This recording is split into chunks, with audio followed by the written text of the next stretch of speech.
Alright guys, welcome to my post-Amy team reveal sort of slash round 1 preview team. This will be my final video before round 1 finishes, so the next video will be the round 1 review. So we have made a couple of changes towards our initial team, obviously after watching the Amy series as well as the practice games. So I've put together a team that I think will be pretty good going into round 1. I think the main concern for many fantasy coaches is the lack of rookies in all lines. So it's going to be quite tough selecting rookies going into round 1, especially rookies that have good job security and that can score well. We know that there are plenty of rookies in the midfield, but when you look at the defense and rucks and forwards, there is a lack of rookies flowing through there. But let's get straight into the team reveal. If you guys do have any questions, comment them down below. Make sure to leave a like, subscribe. But let's start off with our defense. Jack Crisp is now our D1. Reasoning behind that is his inside mid role. He looked pretty good in the practice game as well as the Amy game, so he's locked in our team at the moment, especially with that inside mid role. What I really like about Jack Crisp is that he has the ability to tackle. Lots of defenders, they're really good at taking +6s and racking up the pill, but lots of them lack the ability to tackle, whereas Jack Crisp is a known tackler, and him playing that inside mid role, attending lots of centre bounces, should be really good for Collingwood, as well as his pace that he provides. So I really like Jack Crisp, and he's locked as my D1 at the moment. And then our D2, Lockie Whitfield, played pretty well in the practice game. I think he scored like 130 odd. Slowed down a bit in the Amy game, went a bit second gear, but still scored pretty well. So his halfback role is key, and we've seen what he's done in the past, averaging above 110. So I really like Lockie Whitfield. He's got a high ceiling and ticks a lot of boxes. Jaden Short is our D3. Reasoning behind that is just pure form.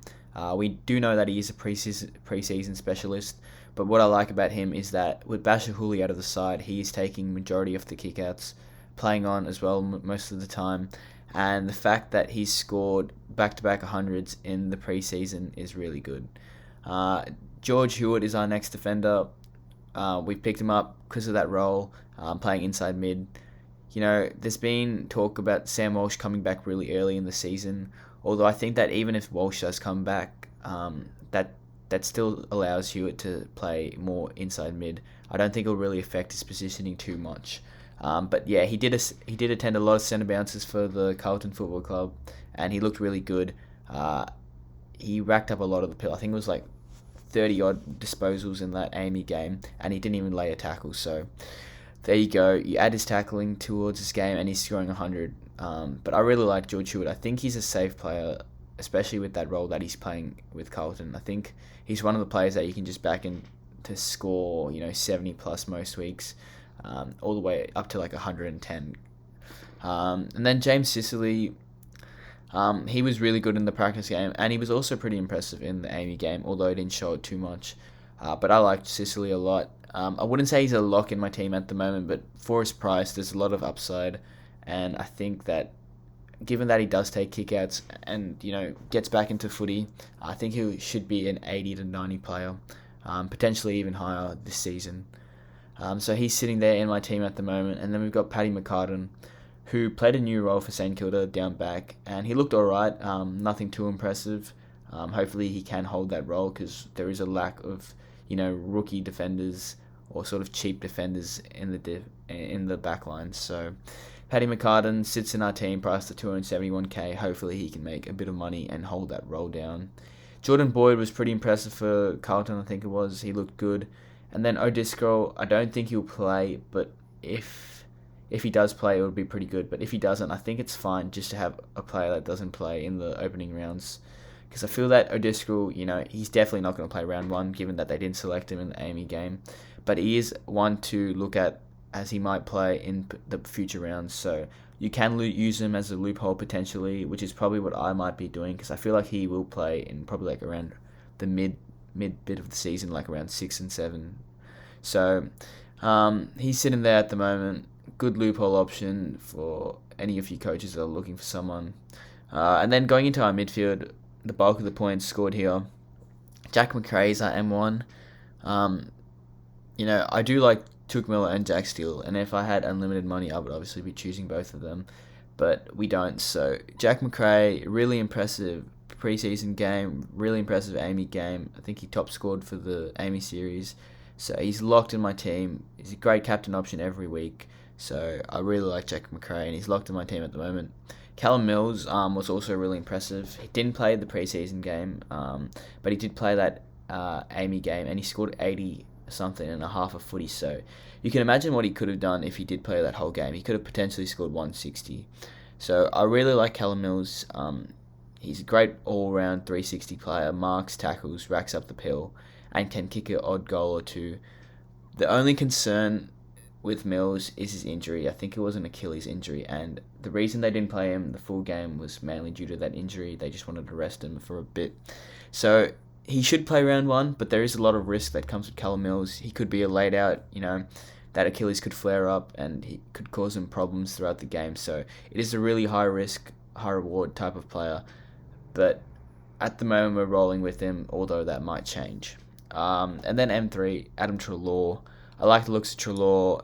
Attended lots of centre bounces, more than Bontempelli in that AAMI game, so that's positive signs.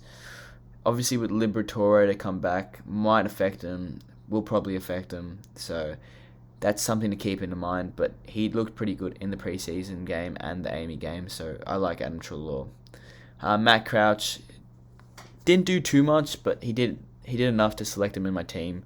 Obviously played limited time on ground, so hopefully he can get his tackling and marks up and get his time on ground up as well, but we know what a great player he is and a ball magnet that he has. Matt Rowell is then our M5. Did enough to select him. Hopefully he doesn't get injured again. But he looked like a completely different player compared to last year. No bandages wrapped around the shoulder or anything like that. He was free flowing, playing throughout the midfield. High time on ground, which is good for him. And yeah, I think he's a lock in my team at the moment. Francis, Dacos, and Ward, all rookies that I think are locks to play round one.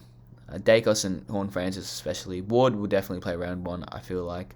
Although there is a bit of concern. I'm not sure 100% if he does play, but for what he did, I think he's one of Hawthorn's best players on that day, so he should be a lock for round one.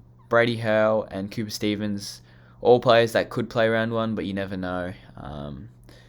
Brady Howe might play round one. Cooper Stevens probably unlikely, but we'll have to wait and see when the teams are announced. And then going into our ruckman, Maxi Gawn and Grundy, I think we just got to set and forget this year. Gawn was amazing. Grundy was a bit off. Wanted to see a bit more from him, but I think set and forget is the way to go. Don't have to worry about going for any mid-priced rucks or rookie rucks, or even players like O'Brien and Marshall and Darcy who can score well. I think just set and forget with Gawn and Grundy, because Darcy is a great player, don't get me wrong, but he does get injured quite often. Marshall, another great player, can get injured and will score poorly when Paddy Ryder comes back into the side. And Riley O'Brien is a great player, but he is inconsistent. So Gawn and Grundy, consistent as you like. Gawn's probably the better option of the two. If I were to choose one, Grundy would be the second to Gawn. But I do like both of them, so take your pick. But at the moment, we're going Gawn and Grundy.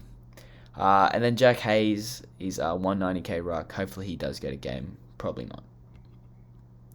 Going into the forward line, Dunkley, really impressive. I think he got one of the most centre bounces, if not the most, for the Bulldogs in that AAMI game. So he's a lock in my team. The way he's playing throughout that midfield, he looks really good.